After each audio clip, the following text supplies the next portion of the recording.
What's up, everybody? So Spider-Man 802, new number 1, just came out. And right off the bat, I will say I liked it. Out of all of the books that were coming out this week, I was looking forward to this one the most because, Spider-Man is one of my favorites since I was a kid. And Dan Slott's run is over. We are now on the Nick Spencer era of Spider-Man. And there's some things that he does right that I liked, and I'll get into it. But the one thing that I wanted to touch on real quick is Mysterio as the villain in this book. You see that he has his hand here. That's interesting, right? And this goes into editorial at Marvel being inconsistent, the fact that they have no idea what's going on in other books. It's like no one talks to each other. And why do I say that? Well, a month ago, this book came out.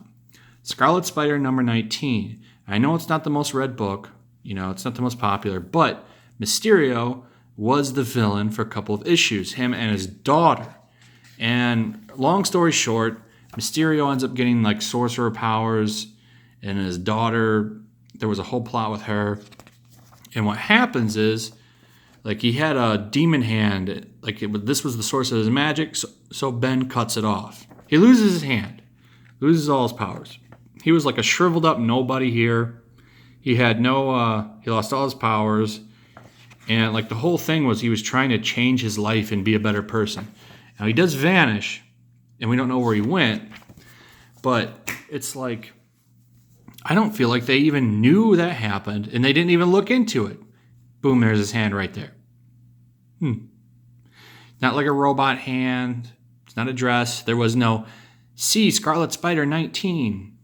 It's like, nope, that didn't happen at all.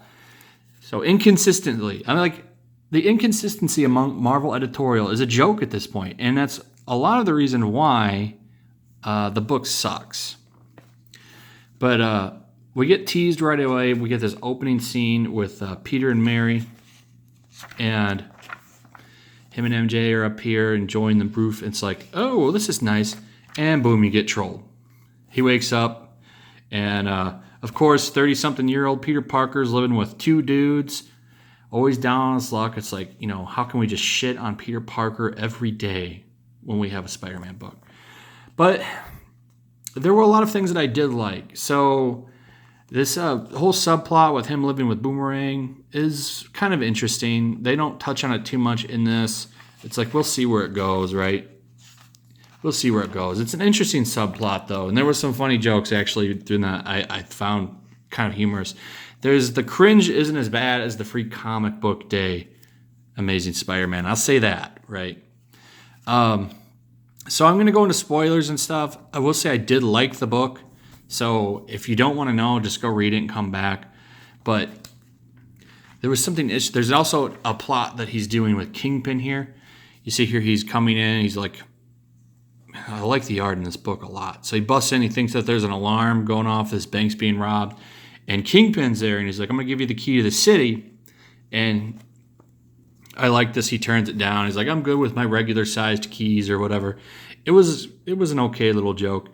But it turns out like Kingpin's got this plot. Like this dude's like, you're harping on all of the heroes. Why are you so good to Spider-Man? Well, he's like, I'm trying to alienate him from everybody else so that I can make a schism between him and all the other heroes and then crush him. So that's a nice little plot. And then you see the animosity between him and the other heroes because he's always getting praise.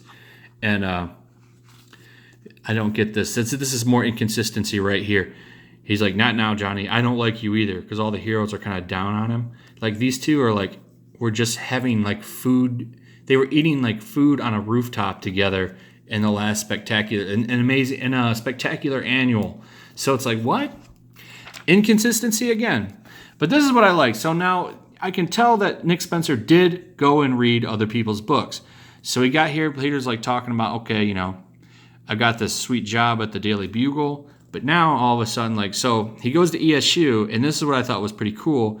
So they have like they're going over, this is the Marvel Universe. We've got to find ways to detect plagiarism in papers. And you got this girl here, where she went and found an alternate reality version of herself to cheat on a paper for her. The fat guy in the middle used a Skrull refugee to become him and cheat on a paper, and then the other guy sold the Mephisto to get a good score. So I thought that was interesting. So they get like, well, it's like turn it in. If you don't know what that is, you can put someone's paper through it, and it'll tell if you've plagiarized. So it's like that, but now for like superpowers, right? So this was pretty cool. They call on Peter Parker to test it, and they end up pulling up his paper from Superior Spider-Man that Doc Ock wrote, and they end up looking at it, and it's like, oh, it was fraudulent because he didn't write it. And then he goes into the Superior Spider-Man stuff, and he ends up losing his job at the Bugle because of the plagiarism, and it ended up fucking him over. And then you see him telling the story to Mary Jane, and she's having a good laugh at it or whatever. I thought that was a neat little nod. It shows that he did kind of go back. However, they call it a graduate thesis when he had a doctorate. So, I don't know. But yeah, I did like that. I did like that a lot. And then like he was going on with like he's like taking his massage chair and stuff. There's some decent jokes in here. Nothing like I'm not gonna laugh out loud about, but I did enjoy it. So I like the way the villains are set up. So here's where Mysterio comes in, and he ends up stopping Mysterio. Now here's where the spoilers are. Now he's down on his luck, right? And everything's going bad for him. He just lost his job. All of the heroes hate him, and he goes to see Mary Jane, and he tells her, I need you in my life. And she said, we're in this together. We always have been. So it's kind of looking like Nick Spencer and Marvel might give us MJ and Peter back. I don't know. We'll see. But this is good. We'll see. Overall, I didn't think it was that bad. I did generally enjoy it. Now, this was the other interesting thing that I liked. They're doing a lot of going back to basics, right? Which I'm kind of sick of. I would like some moving forward with the character. I would like it to. I don't want Peter so shitty all the time. But he goes in, so they're like talking about the plagiarism, and he can't tell people, obviously, that Doc Ock was in his body. And they say, all right, we're going to give you another chance. You can go ahead and make up the degree again. And then you go here, and he's like, there was one man who stuck up for him and wanted to give him another chance. And you see, there he is. And I knew as soon as I saw that slithering text, it's the fucking lizard teaching a class. So Peter Parker is back in school again. We'll see where it goes. But I like the idea of him being in school again. That's kind of interesting.